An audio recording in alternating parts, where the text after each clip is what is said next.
From Manu Ginobili to Nikola Jokic over the years, the Jazz are hoping they nabbed a star in Kyle Filipowski with the 32nd overall pick. The 7-footer from Duke averaged 16 points and shot 35% from three-point range last season, being named a second-team All-American by the Associated Press. And now we go to Marquette point guard here, Tyler Kolek. He was drafted 34th by the Trailblazers, but is on the move now to New York. He'll be one of the 3 Big East Players of the Year on the Knicks roster, joining those Villanova Knicks we know about, Jalen Brunson and Josh Hart as well. And speaking of Players of the Year, Houston's Jamal Shead was just in that Big 12 last season for good measure. The new Toronto Raptor also averaged 6 assists per game and was named the National Defensive Player of the Year as well. Of course, can't leave off this one. The 55th pick, the Lakers selecting Bronny James. James played 25 games for USC after his recovery from cardiac arrest that he suffered in the offseason. And at the NBA Combine, he impressed the vertical leap of more than 40 inches and very hot three-point shooting as well. And here, you know, Magic Johnson is good for his Captain Obvious tweets sometimes on Twitter, but this one was special in a lot of ways. And Magic wrote, "Congratulations to Bronny James on being drafted by the Los Angeles Lakers. This is a historic moment because LeBron and Bronny, the first father-son duo to play in the NBA at the same time and on the same team. Watching Bronny suit up for the Lakers during Summer League in Vegas, of course, yes, will be must-see TV."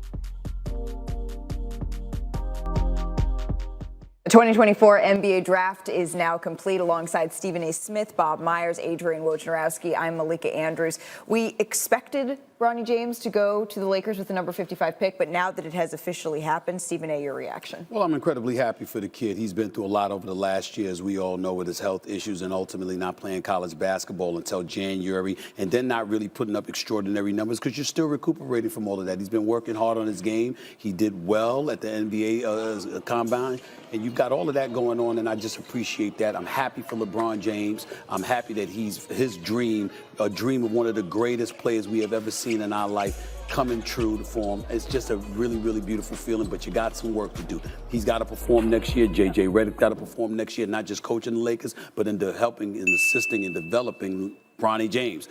All of those things come together, but there's a lot to be happy about if you're a Los Angeles Laker fan, and there's a lot to look forward to. And I think Bronny would be the first person to say that he's ready. He wants to carve his own path here, and he is ready to get to work. He's got his chance. Exactly. So let's set Bronny James aside here if we could and just look at it's the first time we've ever had a 2-day draft here. So when you're looking at the second round outside of Bronny James, what was your biggest takeaway, Bob? Well, the fact that we did a 2-day draft. How you feeling? It's a lot. I've never done one like we would have had. I was with Stephen A. last night for 3 hours. That's right. So if that would have kept going, Malika, I don't know if I could have. You tap out. Feelings mutual. I don't know if I could deal with you for You were enjoying me. I know that. I just was the other way around. It was hard. Anyways, the fact that we had a 2-day draft, and I know I'm going to cheat a little bit here, but the biggest event of the second round was Bronny James. Yeah. I mean, it really was. And I think what people might be missing is everybody assumed this was going to be the outcome. It's hard to get a player where you want him to go. If this was the plan, which it seems like it was for Rich Paul, LeBron James, and Bronny James and their whole family, to actually navigate it all the way to 55, we seem like that is not an easy thing to do, and they got it done. This is the outcome they wanted, and they got it done. I don't think there was anybody in the league who wanted to stand in the way of this and stand in the way of the bad PR that would have come if you kept this from happening. What was really impressive to me in the second round at 41, the Philadelphia 76ers, Adem Bona from UCLA, 6'9", 7'4" wingspan. Really one of the hardest playing players in this draft. Surprising he lasted that long. He reminds people nothing at all of another UCLA player. Bob Myers. Nothing at all. That's ridiculous. That is totally unnecessary. Well, now that we have all clearly had enough of one another, we're going to send it back to you. All right, back here with Avery and Gary, and let's welcome in CBS Sports NBA draft analyst Kyle Boone here to talk winners and losers from day 2 of the draft. Kyle, start with you. Who was your big winner here in round 2? It's the New York Knicks, baby. Tyler Kolek falling to number 34. This was a guy who I had top 20 on my big board going into the NBA draft. Surprised he fell out of the top 20. Surprised that he fell out of the first round. And a huge gift for the New York Knicks, adding to their backboard depth. This is someone who, as you mentioned, led college basketball in assists last season, falls to number 34. And then they also, at pick number 56, get Kevin McCullough, who we had as a top 40 prospect at CBS Sports, ended up falling to nearly an undrafted prospect, and someone who I think both of these guys will end up being NBA ready for a Knicks team that I think is competing at the top of the East right now. I got a little bit of an unconventional answer because it's not a player specifically, but a college basketball coach I think was a big winner today in the second round, and that's Dan Hurley at UConn because he got his 2 other starters selected. Tristan Newton was picked, Cam Spencer was picked. This comes after Stephon Castle and Donovan Clingan both went in the top 10 yesterday. So Alex Karaban, the 5th UConn starter, he went back to school, but most people believe had he remained in this draft, he would have been selected as well. But either way, when we look back at this incredible UConn team that just blew through the NCAA tournament, we'll know that 4 of those guys who started were selected in the subsequent NBA draft, and Karaban will probably join them next year. It just sort of reinforces the idea that, Dan Hurley is not only running the best basketball program in the country, but he and his staff have been great at taking players and turning them into better NBA prospects than anybody thought they were before they arrived on that campus.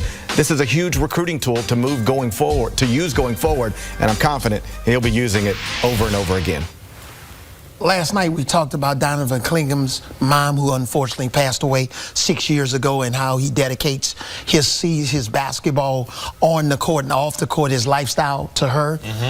We have another mom, Katrina Christie, that's really excited, along with her husband, Max Christie Sr. You know why? Her son Cameron got drafted by the Los Angeles Clippers, and then her son Max plays for the Los Angeles Lakers. So she gets a 2-for-1, baby, when she goes to Los Angeles. Both of her sons, back-to-back years, second-round picks. And how exciting is that for a mom and her husband and her entire family? And they're playing in La La Land. That's terrific. Man, that's terrific. Look at all the emotions we have here on this desk. Kyle, what do you got in terms of your biggest loser on day 2 of the draft? Because we just got all emotional there in our feelings, which is really cool when you talk about the history that has been accomplished on this day. But your biggest loser, who disappointed you the most here in round 2? Yeah, for me, Hakeem, it's the Milwaukee Bucks. They ended up picking at number 33 and selecting Tyler Smith out of the G League Ignite. This is someone who I think has a high ceiling, but I don't think is ready to be an NBA contributor right now. And the Milwaukee Bucks made a similar pick in round 1. They selected A.J. Johnson out of the NBL. 2 guys who they picked inside the top 40 who, for a team with Giannis Antetokounmpo, I think they're ready to compete. And obviously this is a team that has won a championship together. Neither of these guys really fit their timeline. A bit surprised that they made both of these picks. They're definitely young and they have a lot of talent. But in terms of where this team is, in terms of their timeline for contending and competing with Giannis, both surprised me in that they're picked inside the top 40 for the Bucks. I'll go with a player specifically, and that player is Justin Edwards, the one-and-done freshman out of Kentucky, 6'7" wing who was the most heralded prospect in Kentucky's, heralded recruiting class, but he ended up just 6th on Kentucky in scoring, points per game, 6th in minutes played per game. I'm not shocked that he went undrafted relative to the conversations connected to him as the draft was drawing near. But you go back a year ago, and this is a guy people had in contention to be the #1 overall pick, probably a consensus top 5 pick. So to watch his freshman year go so terribly, then of course they get bounced out of the NCAA tournament early, and then he watches a whole bunch of players who weren't thought of nearly as highly as him a year ago get picked, and he gets left out of the whole deal. It's a humbling experience. He's still very young. All the talent that people loved a year ago, it's still, in theory there, but somebody's got to figure out a way to tap into it, because right now this is not a night he ever expected to experience. Gary, how many picks did the Brooklyn Nets have? There's so many trades, Coach, from 1 minute to the next. That's my biggest loser. Yeah. And you know why? This is a franchise that's going nowhere fast. I was fortunate to be the coach there back in 2010 and 11 and part of 12.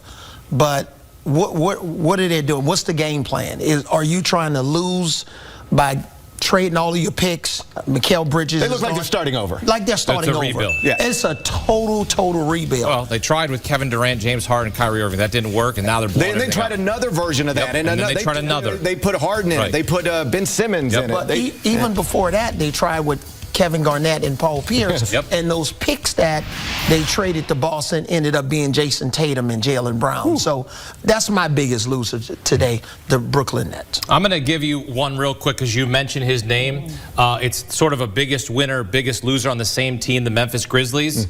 Every day at practice, Cam Spencer's going to remind Zach Edey, we beat your ass in the national championship. Every single day. He's going to chirp him. He's going to yell, and he's going to fire up that roster because Cam Spencer is one of my favorite college basketball players that I watched this past season. He will chirp Zach all day, and then he'll make him better, and then it'll be better for the Memphis Grizzlies. He's going to fit in perfectly in Memphis. I know it was a rough year with the Grizzlies because of injuries and a high-profile suspension, but they're still super young, super talented. They love to talk. Cam Spencer, he'll fit in well. Gary Parrish, Avery Johnson, Kyle Boone here on CBS Sports HQ, and the work is just beginning for all the rookies. Summer League starts next weekend in California, followed by the Salt Lake City Summer League and the Vegas Summer League. Get in the gym and get to work.